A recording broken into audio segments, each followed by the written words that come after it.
We're excited to announce that our very own podcasting platform, Zencastr, has become a new sponsor to the show. Check out the podcast's discount link in our show notes and stay tuned for why we love using Zen for the podcast.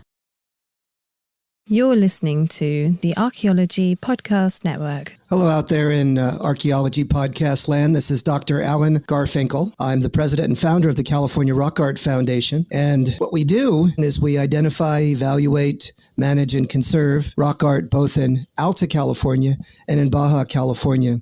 We conduct field trips, we have trainings, exercise, we do research, and in every way possible, we try to preserve, protect, and coordinate treasures of Alta and Baja California rock art, of which there are many and diverse.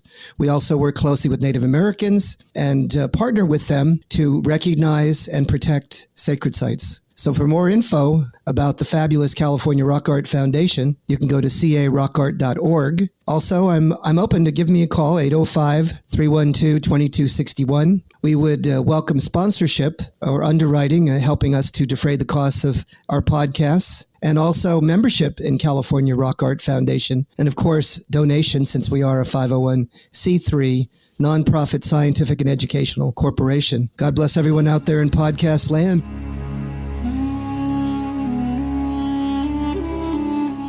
You're listening to the Rock Art Podcast. Join us every week for fascinating tales of rock art, adventure, and archaeology. Find our contact info in the show notes and send us your suggestions.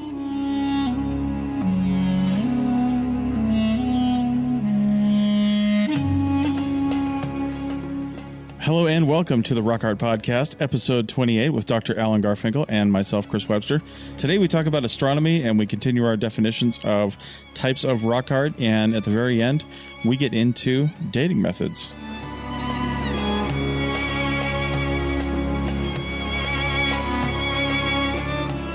All right, welcome to the show, everybody. It's Chris Webster coming at you again, which can only mean one thing on the Rock Art Podcast, and that means I'm interviewing Alan. Every time you guys hear my voice, it means I'm interviewing Alan. Hey, Chris, it's Alan right here, right next to you. Even though, now, where are you? Where are you right now? Where is Chris Webster in the world? We're literally on opposite coasts. I'm in North Carolina, and you're in California. Yeah, there you go. I'm at home here in Bakersfield, so I'm on the West Coast. Yeah, and you're on the East Coast. Yeah, and it sounds like we're right next to one another. The clarity and resolution on this podcast is impressive. It's technology. There you go. So on this show, we are going to continue talking about, as I mentioned in the introduction, we're going to continue talking about different types of rock art and things like that. We had a whole list of things. If you go back to episode 25, which was just a few episodes ago, you can see we started kind of defining rock art again, talking about some of the basics, some techniques for creating, things like that, even pictographs and how we get some of the paints and pigments and applying them to the pictographs. We talked a little bit about pit and groove style and cupules. So we're going to continue on with some more definitions and kind of telling you all about what really encompasses the world of rock art. But Alan, something topical right now that I just thought about that I wanted to ask you is one of the things I'm really fascinated by is archaeoastronomy. And rock art has a huge interplay with archaeoastronomy. And we've had people on the show talking about archaeoastronomy. And one of the first things that I can remember seeing that I know was definitely interpreted this way, and this is what it was, because you may have seen rock alignments before, listeners, and not known you were looking at something that was aligned to some sort of astronomical event or, solstice or something like that. But one of the things I saw that was super cool was the supernova pictograph and Chaco Canyon. And that is it's a pictograph drawn on basically a ceiling, for lack of a better way to say that, but under a ledge. And it's meant to symbolize the supernova that took place in, what was that, 1050 or 1054 AD? Like that? Yeah, 1054. And the Chinese talked about it. Everybody talked about it, right? Everybody who was writing at the time talked about it. And even the Native Americans in Chaco Canyon, and that was right during the, some of the height of Chaco Canyon, drew this pictograph right on this ledge representing that. So I'm bringing that up because we just had this great conjunction of Jupiter and Saturn hit its peak last night. That's right. Have you heard of something like that being represented that we can definitely say this is what that represents? Or, I mean, I'm not sure if we could even say that because it doesn't happen that often. No. And I'm not sure how they would do it. Well, in the broad sense, this discipline of archaeoastronomy, we had Ed Krupp, who was the director of the Griffith Park Observatory, on one of our podcasts, and he kind of waxed poetic and talked about how he got involved in all of this. But this archaeoastronomy discipline or sub-discipline amongst the study of rock art is fascinating in a myriad of ways. One of the ways to think about it is to get a sense of what indigenous Native American people see in the heavens and how they choose to capture it, either in a painting or a rock drawing, and also perhaps even in a rock alignment per se, or in viewing the horizon and relating to a particular intersection of the sun or the stars in a certain way to then understand something from a cosmological standpoint. So what I'm talking about, sort of to wax poetic here, besides this major conjunction that only happens once in every millennia, basically, is just yesterday, I believe it was yesterday, was the winter solstice. Right. December 21st. Well, that winter solstice, I never understood this until relatively recently. I go, what the heck is a winter solstice? And they tell me now if you begin to understand this, is when you study at the movements of the sun throughout the year, it moves across the heavens, and it systematically moves further and further in one direction and then stops in its travel and sits relatively stationary for 3 days. 3 days. Yeah. And then turns around and moves back. So one of the sites that I had heard about throughout my life and seen photographs, slides of, was done by one of the pioneers in archaeoastronomy, Robert Schiffman, who was a professor at a community college, Bakersfield Community College. And he was the first one to recognize that the Indians in the South Fork of the Kern River here in California, Southern California, were astronomers. They were recording in painting and in the placement of their rock art some of the most important elements of their cosmology. Well, when the winter solstice sunrise occurs, it's perceived as an end of a cycle. And at the end of that cycle, the world stops and it renews itself. And cross-culturally, the winter solstice is that time in really the end of winter where the waning of the cold and the moving to the further time span of the regeneration of life, because after the winter comes the spring.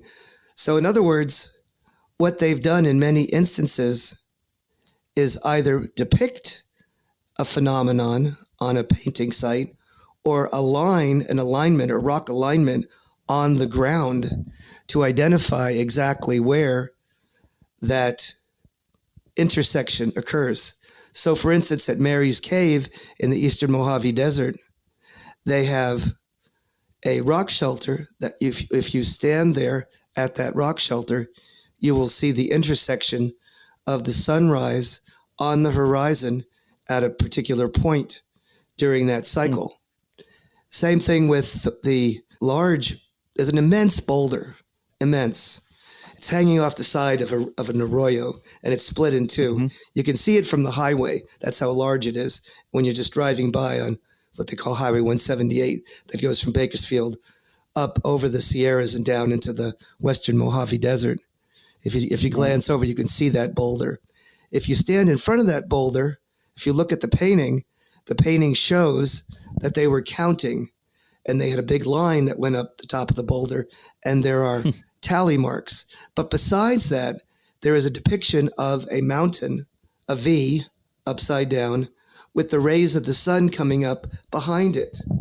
Well, that's interesting. Well, it was Bob Schiffman that said, I think this might have something to do with the movement of the sun. And when you study the California Indians and Native Americans in general, the number one association or astronomical association calendar element is the winter solstice sunrise.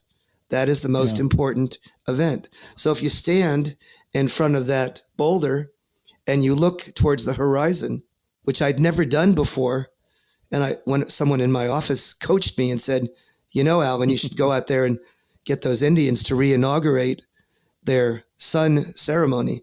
So I did that. So on a very cold and freezing morning on December 21st, we made our way over to the boulder on the side of the mountain. And we didn't know precisely when the sun was going to crack the horizon. So we were there early, like 6:30 in the morning, even more freezing. Well, we waited to 7, still didn't come up. Waited till 7:15, still didn't come up. And then the light started across the back of ours. And as it moved towards 7:30, we began to see the light shining over the top, the peak of the highest peak in the far Southern Sierra, Owens Peak. And as it drip, drip, drip up, this glowing orb, this incredible orb, the sun, sits there on the top of that peak at that point for quite a while. I don't know if it's 20 seconds or whatever it is, but it's a while. Wow. And you're sitting there looking at this and going, wow, that's pretty cool. Yeah. Well, okay. So speaking from a modern perspective, it floors me to think that anyone in, pre-modern times could have that awareness of their surroundings to even note when the solstice is. You know what I mean? Like, we have people whose job it is to track those sorts of things. We have powerful satellites and telescopes and all these measuring devices. Like, we know exactly when stuff like that is going to take place, but we forget how, I think what that says to me is we forget how connected to the landscape and the universe and the heavens that people were back then, because they were in it. They weren't distracted by video games and TV and jobs and, stuff like that. I mean, of course their job was to survive and provide for their family and live and do stuff. But they were so connected to everything else around them. And we just kind of forget that. And I think this is one thing that really teaches us, is when you see these astronomical alignments, mirrored in rock alignments and things like that. It's just amazing to me that they got it right. Now, in certain foragers, in certain hunter-gatherer cultures, complex hunter-gatherer cultures, for instance, with the Chumash, who are on the coast, they worship the sun. And they had a series of specialists who were sun watchers. That was their job. And so as it moved across the heavens, they had to predict its location, and they in turn had certain ceremonies or certain rituals and cosmological elements triggered with that kind of phenomenon. You have to remember that the reason we have Christmas is because we tried to take a pagan holiday, winter solstice, and turn it into the precise birth date for Jesus Christ, because it was December 21st, December 25th. They, in essence, tried to then overtake that particular holiday to produce another holiday. And in the indigenous cosmology, that winter solstice is, again, a time of renewal, reinvigoration, world renewal, etc. And if you look cosmologically on other elements, for instance, in the Catholic Church, it was when Juan Diego saw the apparition of the Virgin of Guadalupe. It was on the winter solstice sunrise. Well, there you go. We can talk about this till the cows come home. I mean, there's such a deep and abiding connection for the indigenous mind, the indigenous understanding. Yeah. All things have agency. In other words, the sun was a living, sentient being. It wasn't just a body in the heavens. It wasn't something that was foreign. It was part and parcel of one's understanding of life. It's interesting too, because I wonder, because many cultures around the world have thought that about the sun, right? I mean, probably one of the most famous ones that almost anyone can mention, if they really had to think about it, is the Egyptians, right? They had the sun god Ra, and they were big sun worshipers for a long time. And It makes you wonder what they thought about, like Egypt. Egypt is in Africa. It's never cold in Egypt, right? It's always hot there, and it's even close to the equator, which makes it even hotter, right? It's just like you got pretty much the same temperature all year round. I was in Tanzania one time, and that's right on the equator in October, and it was basically 12 hours of dark and 12 hours of daylight pretty much all year long, and it was just. They didn't have any of that shifting because that's what life on the equator is like, right? The further you get from the equator, the more extremes you're going to have with that stuff. But anyway, it makes me wonder when they look at the sun as like a godlike figure or a god in a being. What do cultures think about the sun in the wintertime when the sun is no longer seemingly providing warmth? You know what I mean? Like it just provides light, but not warmth. Let's think about this, from a broader cosmological nexus. And as it turns out, I've done the deep dive into that for a variety of reasons. There's an entity, a linguistic entity known as Uto-Aztecan. It's a linguistic stock. What does that mean? It means it's a bunch of languages that are genetically related to one another. Right. It means the Great Basin languages. It means Hopi. It means a lot of different languages in Mesoamerica and Mexico, including Huichol and Aztec and Maya, what have you. So what do they think about the sun? What do all these Uto-Aztecans think about the sun? Well, for one thing, the sun is hot, right? And the sun shines in the day. And the sun is a powerful, powerful force, right? But you need the sun to create life. It helps things grow. And that was pretty logical. So what they felt was, what was the sun? It was a man. It was male. Because it was hard and strong and daylight and intense. It had all that male energy associated with it. Where'd the sun live? Well, if you look at the horizon, right, where does the sun come from? It comes from the underworld. You see it on the horizon, and it births up from the underworld, from the horizon. So then we know that that's where the home of the sun must have been, in the underworld. So what's the opposite of the sun? Well, obviously it's the moon. Why? Well, the moon is dark. It's at night. What also happens? The sun is always the sun, right? What does the moon do? Well, the moon is unusual because it grows, is created, destroyed, and then reborn every 30 days, right? Right. So what is the moon? Well, it's a woman. Of course it's a woman because it's birth and creation, right? She gets pregnant, she has a baby, and then da-da-da. So you've got the woman and the man and the alternate forces. Well, what did the Aztec and the Maya believe? Well, they were alternate forces against one another. They were fighting for domination of the celestial sphere constantly, right? Right. What do you see when the sun sets? You see that sunset where it's all red or orange. That's the blood of the fight that was happening during that interface between the moon and the sun. So the sun rode on the back of an eagle, and the moon rode on the back of a jaguar. And the jaguar has spots, so those were the stars in the sky. And you have this ferocious fight back and forth for domination. And if one wins, we're in trouble because we'll either have all day or all night. Right. So that began to dominate their cosmology, and it's depicted in all of the architecture and all of the codices and all of the religious rites. And at some level, you see that in the paintings, in the rock drawings, and in the material culture of these people that are all inter-ethnically related and linguistically tied from 10,000 years ago on up. So the reason I paint that sort of word picture is when you see an animal or a picture of a sphere, a moon or a sun or a snake or a mountain lion in a painting or a drawing, it has cosmological import. It's not just a picture. It has a tremendous story behind it. Okay. Well, that is a great place to take a break. So we're going to do that and come back and keep talking about these things. I didn't know by asking that question that, man, we would take a whole segment on that. But I shouldn't be surprised, right? There's so much to unpack here and so much to talk about. So, well, thank you for asking. That's right. Let's take a break and we'll be back on the other side and continue talking about rock art. Back in a second.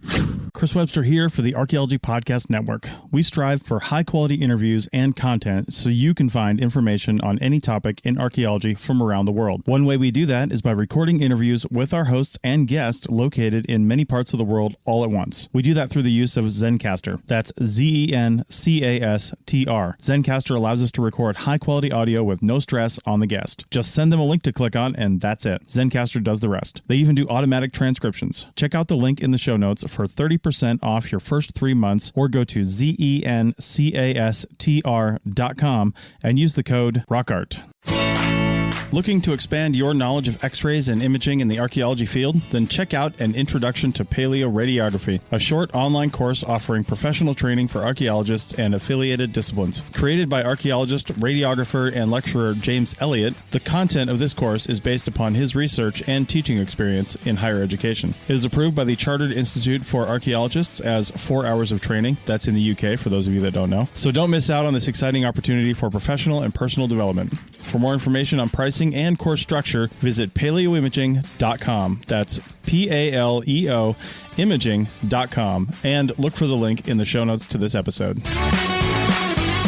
Welcome back to the Rock Art Podcast. This is episode 28, and we are talking about, well, we started talking about astronomy, but now we're going to get right back into some of our definitions and different types of rock arts. And I've got 2 bullet points here, Alan, and I'll remind you of these as we go through, but Thank you. I want to talk about the differences between rock alignments, geoglyphs, intaglios, which is a real interesting word that a lot of people probably haven't heard, and ground figures. And, maybe discuss some examples of each. Yeah. So rock alignments are, what they sound like. They're lines of rocks, and rocks are just, set on the ground, realigned in some sort of a shape, sometimes as figures, or more commonly, just as a line. And you're going, why in the heck do we have this line of rocks that goes on and on and on? Out in Eastern California, they're all over the desert. Rock alignments here, Panamint Valley, just north of Ridgecrest in Eastern California, is one of the places I know that has tremendous amounts of these rock alignments. Well, it turns out that those rock alignments sometimes are dancing circles where they have certain ceremonies. Sometimes they align themselves with certain celestial bodies. It can be the winter solstice sunrise. It can be the summer solstice sunrise. It can be a certain star. And the most common stars that would be demarcated would, of course, be Venus, which is known as the morning star, or the evening star. And the native people did not know that Venus was a planet and that the morning star and the evening star were actually the same star. They saw them as 2 distinct stars. It's one of the brightest things in the heavens, and it's always associated with rebirth. But rock alignments in general will have that. Now, rock alignments are different from geoglyphs or intaglios because geoglyphs or intaglios typically are on desert pavement. Desert pavement is a place in the desert where the natural environment, the natural climatic elements have wind blown and water blown all the sand particles away. And you literally have a continuous mosaic, a pavement of rocks that are hard as a rock. In other words, you can hit them with it and it just bounces off. And it has a veneer on it. That veneer is called desert varnish. Desert varnish is, alternatively, some say it's a biological element. Some say it's typically chemicals. But it's an iron manganese accretion that grows on the rocks and turns them light brown, dark brown, black, blue, and black is the ace of spades. And so if we want to create a geoglyph, very simply, we remove certain rocks and you show the underlying lighter basement rock or really the sand is what it is. And so you can create a picture from that kind of activity. And that's what a geoglyph is. Some of those are enormous, like in Nazca on the Pampas in the Chilean area, where it almost never rains. I just talked with someone who does research out there. And he said there was upwards of 5,000 different geoglyphs on the desert pavement on the Nazca Plain. Now, in California, there's hundreds of them on both sides of the Colorado. And these often are figurative images that have been done by what's called the Mojave Indians, Mohave. They're human, Yuman, speakers. And these were agriculturalists. And they wrote their religion, their cosmology on the land, so that these were beings and these were stories that tell the mythological oral traditions, the creation stories about the universe and about the world written on the landscape. So that's a geoglyph. Wow. Now, what's an intaglio then? Same thing. There's three different names for the same thing. Geoglyph, intaglios, gravel figurines. All those are just different names for the same phenomenon. Okay. Because I've only ever heard intaglios used down in Southern California, like the famous Blythe intaglios right. is the one that comes to mind. Yeah, and they use the same term even for the Nazca figures as well. Okay. Now, would you consider, or where would you place, I should say, if this even really comes under the purview of rock art, to be honest, but like the giant, like mound figurines, like you've got like a serpent shaped mound and stuff like that in the Ohio Valley, things like that. Does that fall into rock art? It does. It's a geoglyph. Yeah. It's a giant ground figure. It's an intaglio, all the above. Yeah. Yeah. And on some cases you have this, sort of this rock alignment, but you also have it created as an effigy. So in other words, there's a famous cave. They call it Zoo Cave. It's there on the south base of the China Lake Naval Weapons Center. And there's an effigy. What I mean by an effigy is, they took a rock and then made it appear as though it was a serpent. And so they have a rock alignment that is a circuitous circuit. And they even put rocks there to show the eyes and the tail, the actually rattlers of the rattlesnake, on top of a image that appears like the face and mouth of a snake. So anyways, that's what's going on with these effigies that depict certain cosmological beings. It's very popular to have depictions of snakes, but there is other images that show other beings, other zoomorphic or anthropomorphic figures that are done with rocks in the desert. There's one that's called the Running Man that shows an individual running. There's a fisherman. There's a fish. Then if you look at the Nazca lines, they've got incredible images of, they got a monkey, a snake, a scorpion, on and on and on. Everything under the sun is depicted out there. Well, I'll tell you what, depicting snakes near the China Lake Naval Weapons Center is not a surprise to me. I never was terrified by so many snakes in my life as I was at that base. When we worked there was just snakes everywhere. So they were prominent. Prominent, you could say that. When the base took over in the 40s, when they took over that land from all the ranchers that were there, it was already a pretty remote area, and there was a lot of places that people just weren't existing in. And now there's no real predators, because the biggest predators for the snakes were really humans, that would shoot them. And now there's no predators. So the snakes, like the Mojave green rattlesnake, it just everywhere. Everywhere. And it attacks you. Like, it doesn't just run away when you see it. You don't scare it. You scare it for a second and then it comes towards you. Really? So yeah, they were something. We'd see a dozen in a day sometimes, all over the place. So, it was pretty prolific out there. So the question is, and this is a good one, we bring up snakes, right? So someone would say, well, why snakes? Yeah. Why do you depict snakes on rock art? Why do you paint them? Why do you draw them? Why do you depict them in effigies? Why do you worship or embellish a landform that looks like a snake. Yeah. What's with snakes, Alan? Right. So I never knew until I began to study it very, very deeply. Mm-hmm. Snakes, well, certainly rattlesnakes amongst all other snakes, is an apex predator. It can kill you, right? Mm-hmm. So it's viewed with a bit of fear and trepidation, correct? Right. So typically, those are the kinds of what they call indexical animals that are part of the cosmology, the religion, the metaphor for native people. Now, why would a snake be considered part of sort of the religious realm of native people? Well, it's an interesting character. One is it kind of rolls on its belly and it kind of goes along the ground, but it kind of moves in this circuitous way. So what they saw was an alignment or a metaphor or a simile with water. So they saw the snake moving almost in a way that the water moves. Right.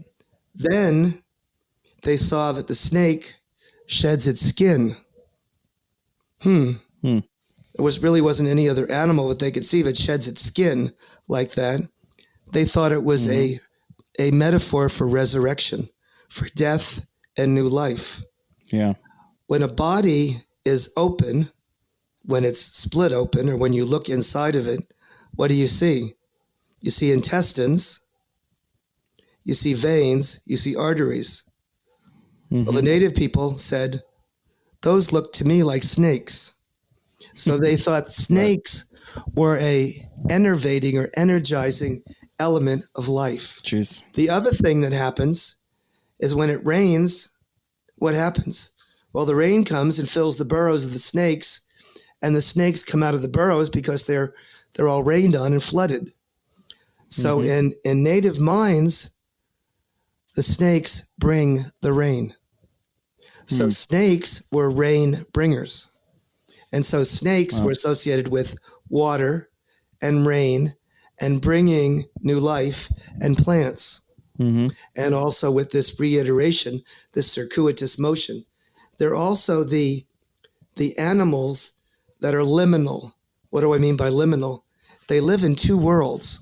They live on the surface of the ground, but under the ground. What's another liminal animal, Alan? Well, a chuckawalla. What's a chuckawalla? What's a big fat animal, lizard, that lives in the rocks in the desert, but wedges itself into the cracks. And so it suns itself on top of the rocks, but gets inside in the cracks.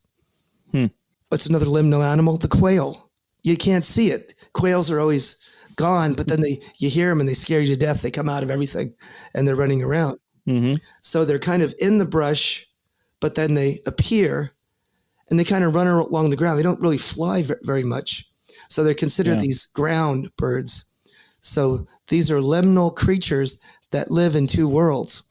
The native people were obsessed with connections or relationships between oppositions. And so the surface plus the undersurface was seen as an envelope or a corridor or a connection between the natural and the supernatural, between the terrestrial world and the underworld. So this could be perceived or represented in animal form. Okay. Bet you didn't know all that, did you? I didn't actually. Yeah.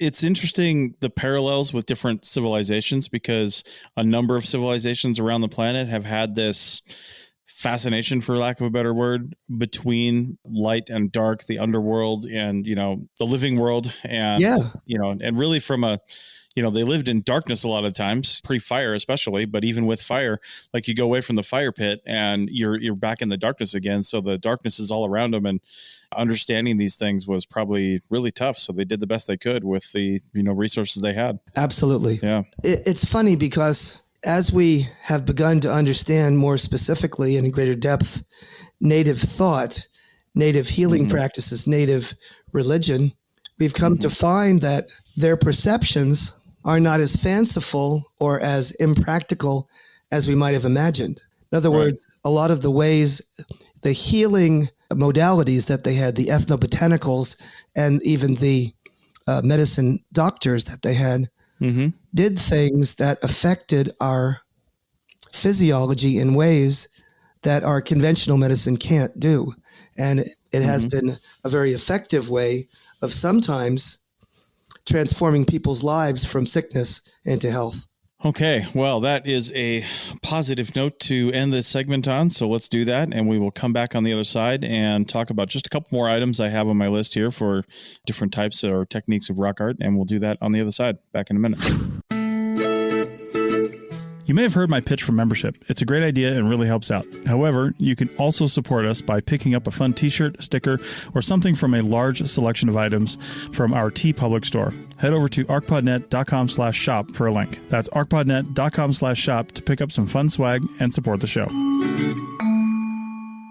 All right, welcome back to the Rock Art Podcast, episode 28, and we're going to continue talking about just a couple things that I've got on my list here that I've written down as we've discussed all these items. And we talked about techniques back in episode 25, and we talked about a couple of different, I guess, not only techniques, but types and styles of rock art. But one thing that was just briefly mentioned, but we didn't really discuss, and that's why I wrote it down, was scratched. What does scratched mean when you hear about that in reference to rock art?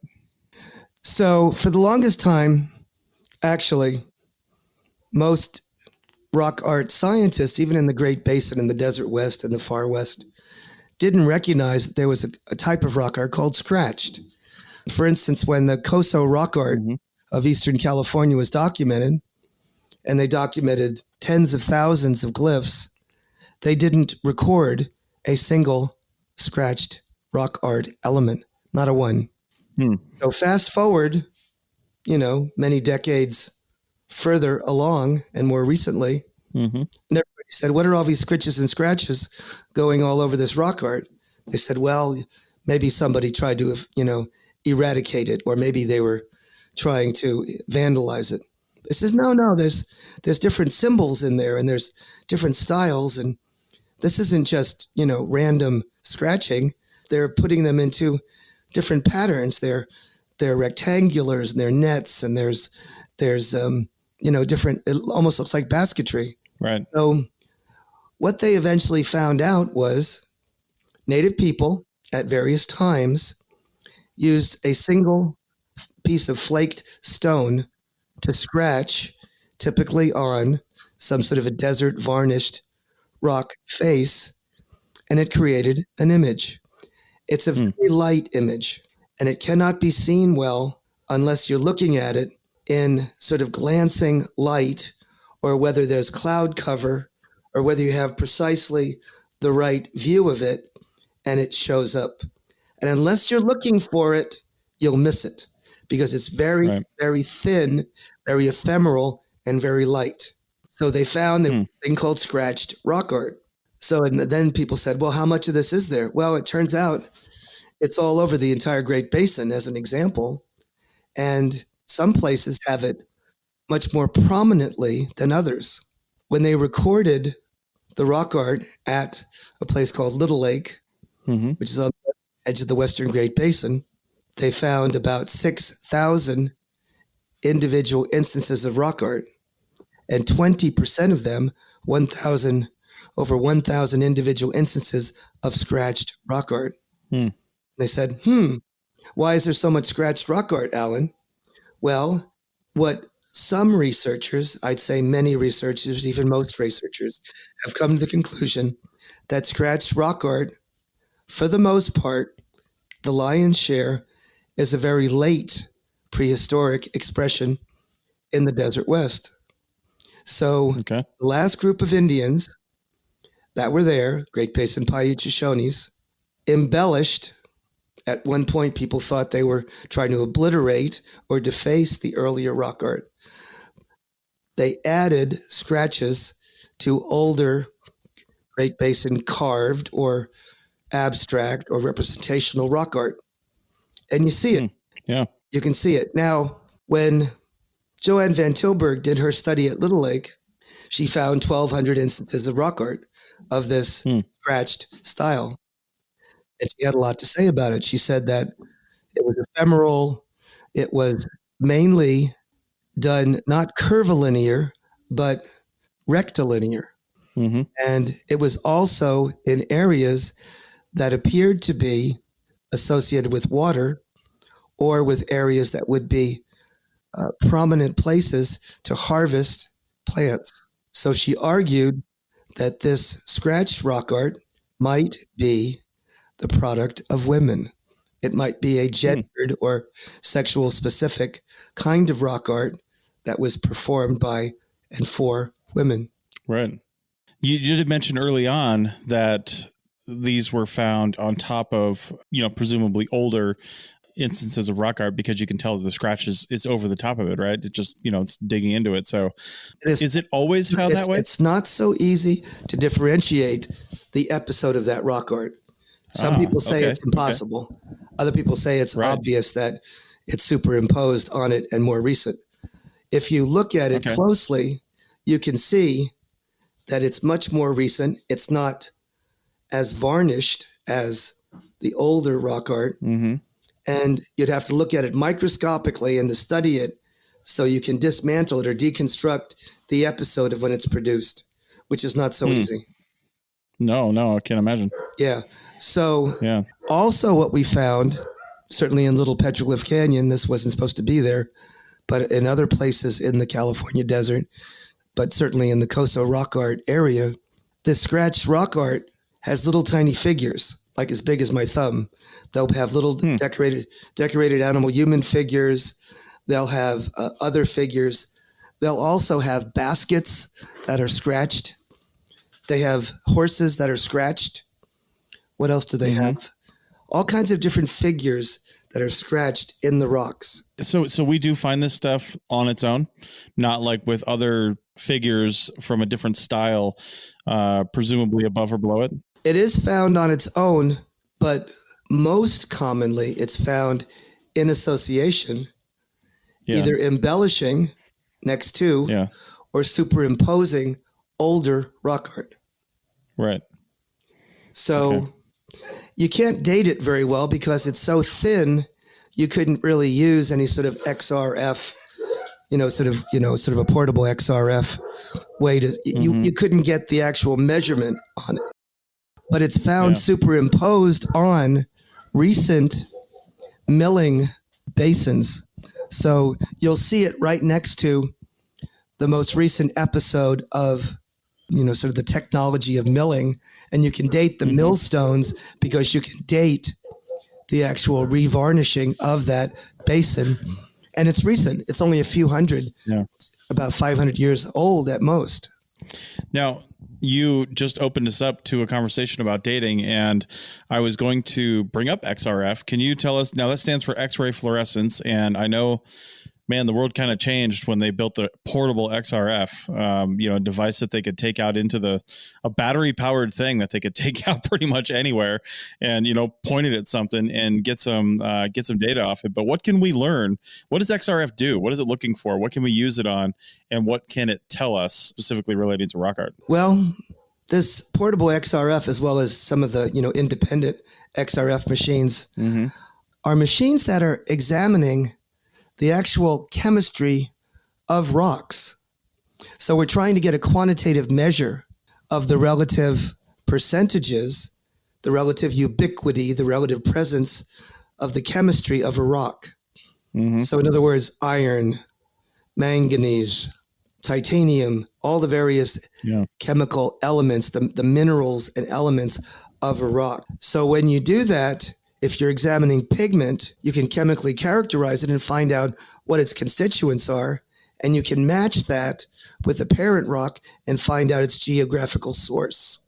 They do that with obsidian, volcanic glass. They use an XRF machine to figure out the signature of its various basic elements, its relative percentages, and they can match that and they can source the obsidian. They can do it in the field now.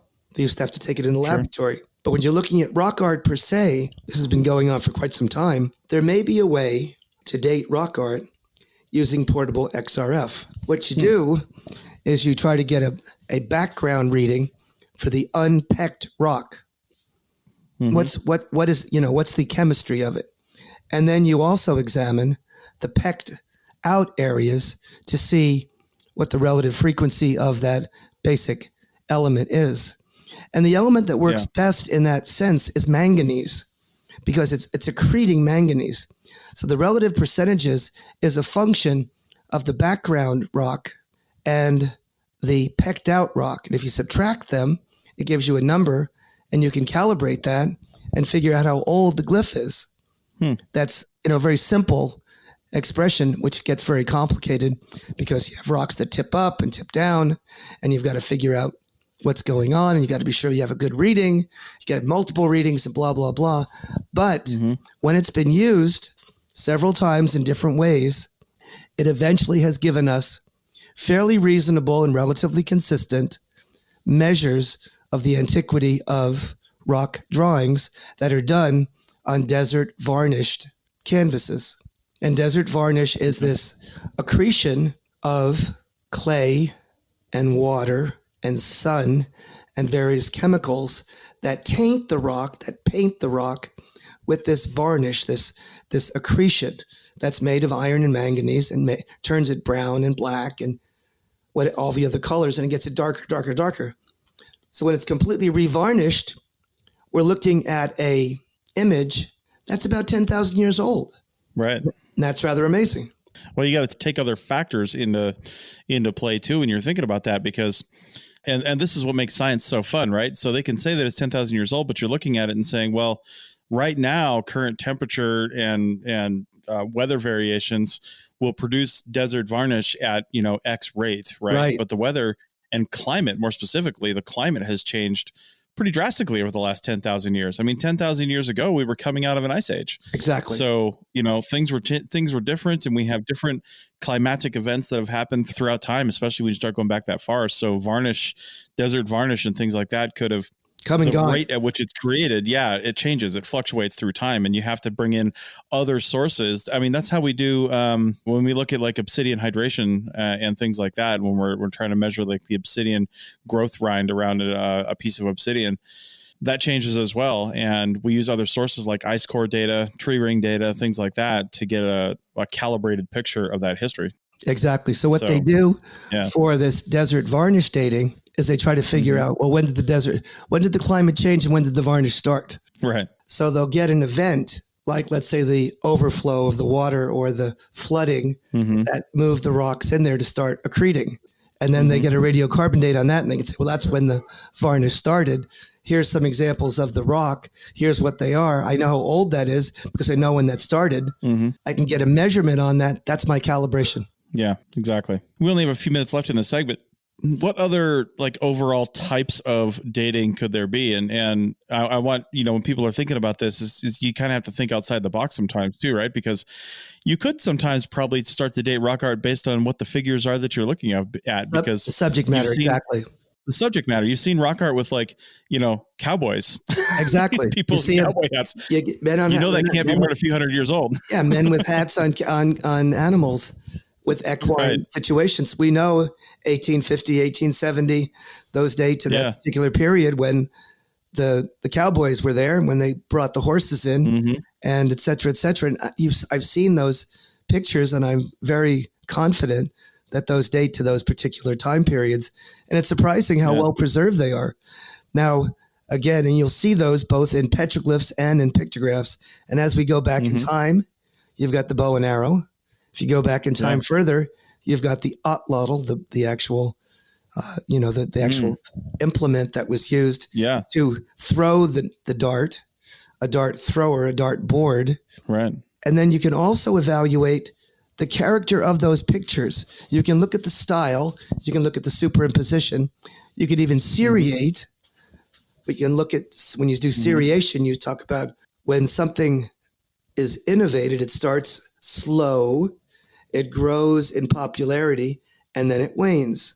And so if you can look at that particular frequency and sort that from across different locations, you can get a flavor for what's going on, and you can use that to cross-correlate and develop pictures of blocks of time.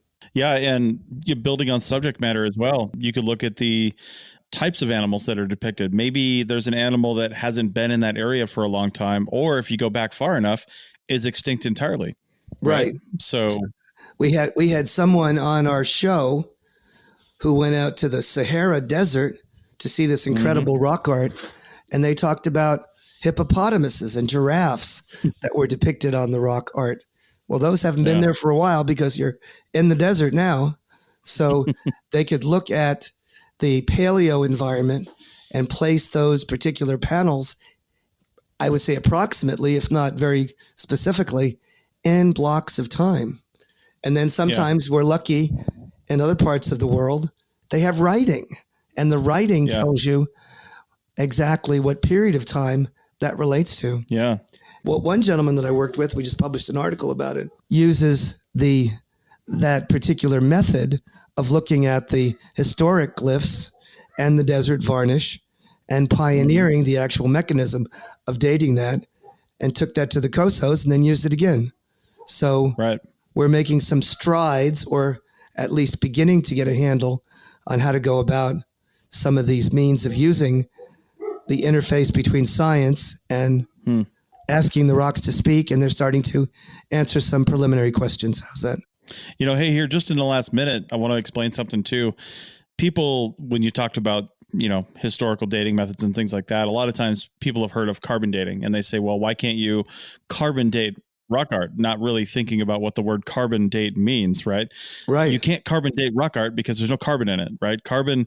And even if there was carbon in it, it's not that type of carbon. It's exactly carbon is it's measured. Carbon dating is measuring the quantity of C14 within your body, the carbon 14, and that is that's provided to you through your environment, right? And it's living organisms that have this, and the decay rate of that is what we're trying to measure. So my question for you is, pigments in paintings are made from living organisms in a lot of cases, right? Can you carbon date pigment? Is there enough of it there, or is there enough of it left? I have radiocarbon dated using, mass spectroscopy pigment on a painting in the South Fork of the Kurd. Nice. And we looked at the red, we looked at the white, and we looked at the black. And I think it was the red that they decided was most amenable. And we had some of these, flakes and also blocks of pigment that were coming off of these panels. And I sent it to them, and they said that the white and the black they could not do, but they did do the red, and there was enough carbon there to produce a date. It was 1,000 years old. Wow. Nice. And now, so we're literally out of time, but I like to talk about real quick.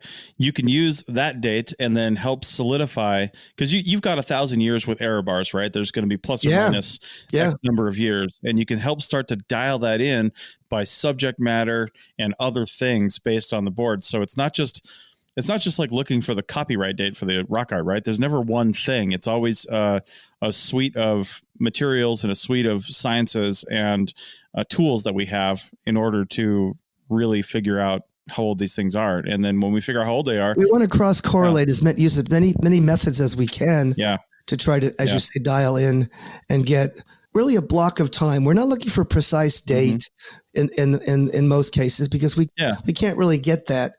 But sometimes, and we can talk about this on the next episode, sometimes the artisans, lend us a hand. And one of the things that the COSO artisans do, and even other ones in Texas and even in Mexico, is they depict chronologically diagnostic, temporally sensitive projectile point forms in their rock art. Wow. There you go. That's really cool. All right. Well, thanks a lot, Alan. And thank you a lot, Chris. We'll be back again. God bless you. And Feliz Navidad. Merry Christmas. That's right. Oh, yeah. This episode's coming out on, I believe, New Year's Day. So perfect. It's 2021. There you go. Prosperi año felicidad. That's right. So thanks, Alan. Thanks, everybody. And we will see you guys next week and next year. All right. Thank you, Chris.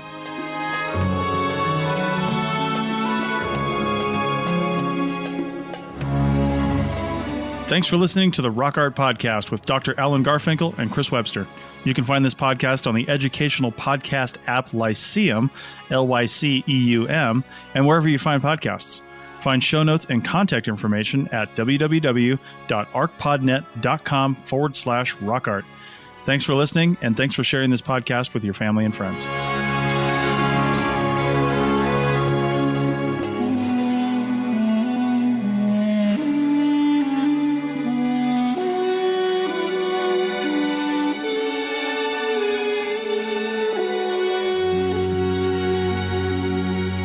This episode was produced by Chris Webster from his RV Traveling America, Tristan Boyle in Scotland, and the Archaeology Podcast Network, and was edited by Chris Webster. This has been a presentation of the Archaeology Podcast Network. Visit us on the web for show notes and other podcasts at www.arcpodnet.com. Contact us at chris@archaeologypodcastnetwork.com. Thanks again for listening to this episode and for supporting the Archaeology Podcast Network. If you want these shows to keep going, consider becoming a member for just $7.99 US a month. That's cheaper than a venti quad eggnog latte. Go to arcpodnet.com/members for more info.